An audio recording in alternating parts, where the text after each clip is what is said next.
Bəli. Lalə müəllimə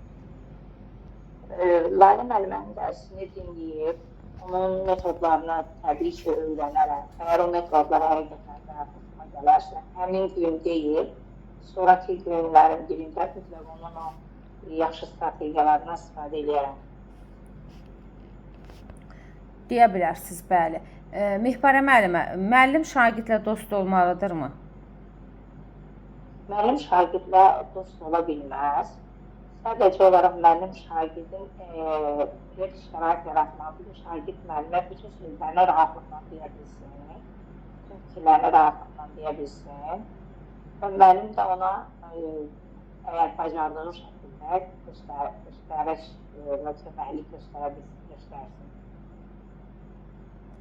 Müəllim, şagird bilməlidir ki, müəllim hara qədər səbirlidir. Müəllim nə qədər şagirdlə pozitiv bir münasibət yaratsa da, bu onların dost olması anlamına gəlmir, deyə bilərsiniz müəllimə.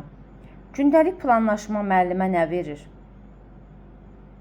Bəli, gündəlik planlaşma müəllimə sinifdə rahat özünü, dərsinin gedişatını, təlim nəticəsini sonlandırmağa kömək edir. Əgər əlimizdə gündəlik planlaşdırma olmadan sinifə girəriksə, biz çıxdığımız yolu axıra çatdırma məqsədimizə çatmağa çətinlik çəkərik.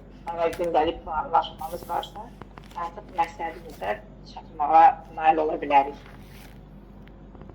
Gündəlik, tam demədiniz müəllimə, gündəlik planlaşma müəllimə dərsin effektliyinin artmasına, təlim nəticələrinin reallaşmasına, vaxt itkisinin qarşısını alır, deyə bilərsiniz, müəllimin auditoriya qarşısında həyəcanını azaldır.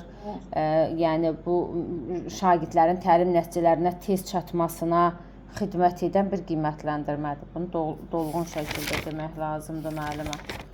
Yaxşı. Mehbarə müəllimə, refleksiya və motivasiya haqqında nə deyə bilərsiniz? Motivasiya dərsin əvvəlində verilir, refleksiya isə dərsin sonunda aparılır.